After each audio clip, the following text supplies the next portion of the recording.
L'ostacolo che noi incontriamo è quello delle normative che sono complicatissime e quindi per realizzare le opere di difesa del suolo, che secondo me dovrebbero avere la priorità assoluta perché servono per salvare vite umane, invece le normative sono complicatissime e ci vogliono anni e anni per farsi approvare i progetti e per realizzare poi le opere. Di ritorno dall'Emilia-Romagna, dove anche la Protezione Civile del Veneto sta dando il suo contributo nelle zone maggiormente colpite, l'assessore Bottaci mette in evidenza le difficoltà con cui ci si deve scontrare a causa delle normative in vigore e lancia un messaggio al governo. Io credo sia necessaria una semplificazione normativa, d'altro canto siamo il paese in cui dopo il crollo del ponte Morandi il governo ha dovuto fare un decreto che diceva che si andava in deroga a tutte le leggi dello Stato. Allora io credo sia giunto il momento che le leggi dello Stato debbano essere cambiate se vogliamo salvaguardare la vita umana prima di tutto il resto, altrimenti stiamo salvaguardando qualcos'altro ma non la vita umana e questo bisogna avere il coraggio di dirlo.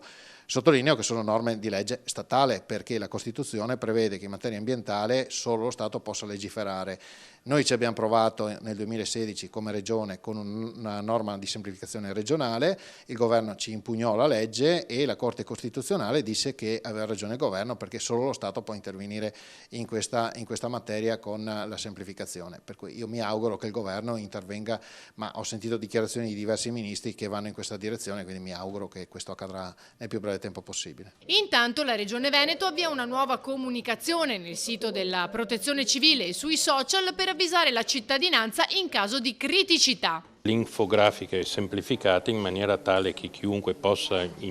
velocissimamente capire qual è la situazione di allerta sul proprio territorio, se ci sono allerte oppure se non ci sono allerte, in particolare per quanto riguarda il rischio idraulico, il rischio idrogeologico e il rischio idrogeologico per temporali. È importante perché ognuno possa operare conseguentemente, attuare le